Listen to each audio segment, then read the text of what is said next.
Hello friends, and welcome to the promotional video on my newest book, World War II Indiana Landmarks, published by the History Press. In this book, we will crisscross the Hoosier landscape and see evidence of Indiana's great contributions to the war effort. We'll find statues that memorialize the people who courageously served on the front lines of battle, both in Europe and the Pacific theaters. And we'll pay tribute to those back home in the factories, including thousands of women who filled jobs left by men.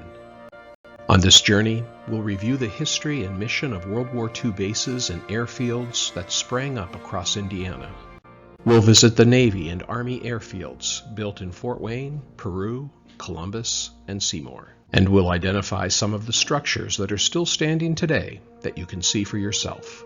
We'll tell the stories of the huge ordnance factories that sprang up from Kingsbury in northern Indiana to Charlestown in southern Indiana, and share the stories of those who worked there, producing the ammunition used overseas.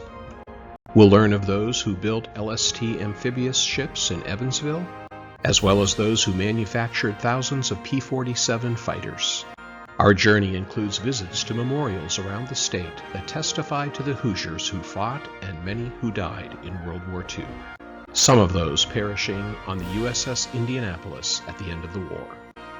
And we'll learn of Hoosiers that earned medals of honor for their bravery in the war. Come discover the many museums throughout the state that highlight World War II history in Indiana. We'll highlight the many fascinating displays and artifacts from those who served in the theaters of war, and show you where you will find military vehicles, tanks, planes, and even an operational LST ship. The most important Hoosier asset has been the people who served in the armed forces. As you learn about each World War II landmark in Indiana, you will also be introduced to some of the people who served and left a piece of their Hoosier spirit and legacy. You'll meet those who served from sea, on land, and from the air. You'll hear the service stories of famous Hoosiers Ernie Pyle and comedian Red Skelton. You'll meet the flight instructor who taught baseball legend Ted Williams how to fly. And you'll hear the story of the Tuskegee Airmen who trained at Freeman Army Airfield and the infamous mutiny that occurred there.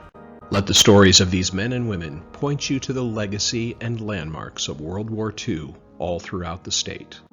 Reserve your copy today to join in the journey across Indiana's World War II landmarks and discover the legacy of those who served.